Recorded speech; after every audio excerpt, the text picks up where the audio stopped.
হাদি ভাই যদি ল্যাম্বো হতে পারতো তাহলে এই যে ট্রেন লাইনে আমরা থাকি, তাহলে আমরা ভালো পরিবেশে থাকতে পারতাম। সবাই বলে সে একটা ভালো মানুষ ছিল, কেন সত্যি সে একটা ভালো মানুষ ছিল। সে যদি এমপি হতে পারতো তাহলে আঙ্গের এদিকে থাকতে হতো না, একবার হলেও আমাদের দিকে তাকাইতো, আমাদের এই আস্থার জীবনে থাকতে হতো না। আল্লাহ তুমি হাদি ভাইকে জান্নাতবাসী করো। এই বিচারের জন্য তুমি এই শাহবাগে আসছো? হ্যাঁ, বিচার না হলে কি করবে? মেরে ফেলবো সবাইকে কেন মেরে ফেলবে? আঙ্কেলের জন্য। আঙ্কেলের বিচার কেন চাও তুমি? আঙ্কেল মেরে ফেলা হয়েছে। আঙ্কেল কেমন মানুষ ছিল? ভালো। এই শুক্রবার আসলেই মনে পড়ে হাদি ভাইয়ের কথা। হাদি ভাইয়ের জন্য বুকের এখান থেকে ছটফট করে।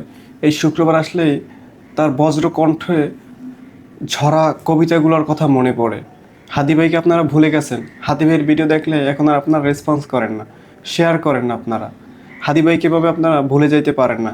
হাদি ভাই 18 কোটি মানুষের জন্য কথা বলছে। হাদি ভাই 18 কোটি মানুষের জন্য লড়ছে, আর ওই মানুষটাকে আমরা ভুলে গেছি। হ্যাঁ রে, মানুষ আমরা বড় নিষ্ঠুর, অনেক বড় পাষাণ আমরা।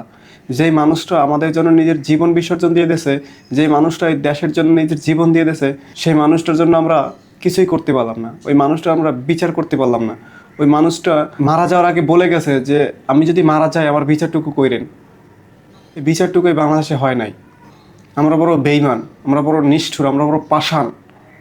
আমরা শুধু ক্ষমতার লোভে, ক্ষমতার মোহ মায়ায় তখন আমরা মানুষের স্বার্থ ব্যবহার করি, মানুষের নাম ব্যবহার করি। আমরা স্বার্থ পুরাই গেলে তখন আর তার কোনো খোঁজ থাকে না। হায় রে নিষ্ঠুর, পাষাণ, বেইমান আমরা কত।